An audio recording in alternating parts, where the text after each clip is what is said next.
सामाजिक, राजकीय, व्यावसायिक जाणीवेतून फक्त बातमी किंवा खबर यांच्याही पलीकडे जाऊन जनमानसांना खंबीर उभे राहण्याचे सामर्थ्य देणारे आपल्या हक्काचे व्यासपीठ महाराष्ट्र 24 न्यूज, प्रतिबिंब समाजाचे।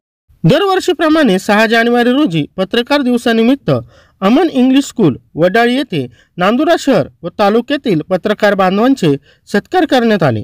कार्यक्रमाच्या अध्यक्षस्थानी अशरफी एज्युकेशन सोसायटीचे अध्यक्ष हाजी मुजमिल अली खान हे होते।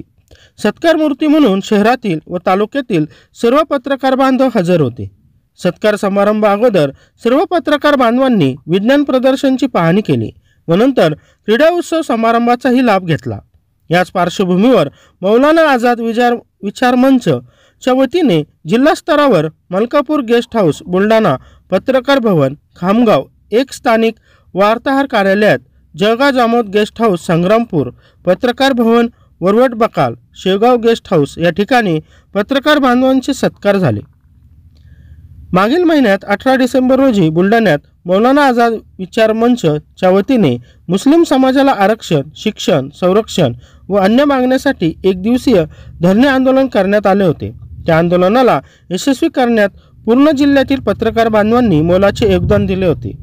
या माध्यमाद्वारे धरणे आंदोलनाच्या मागण्या प्रशासन दरबारी पोहोचवण्यात यश मिळाले।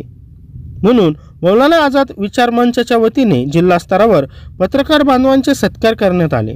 या कार्यक्रमात हाजी मुजमिल अली खान, बाबू जमादार, सय्यद इस्माईल सर, जमील खान, सय्यद अजीम सर, फरहान खान, सकलेन शाह, चांद ठेकेदार, अझहर देशमुख, मजहर खान उपस्थित होते। महाराष्ट्र 24 न्यूजसाठी प्रतिनिधी मोहम्मद फारूक।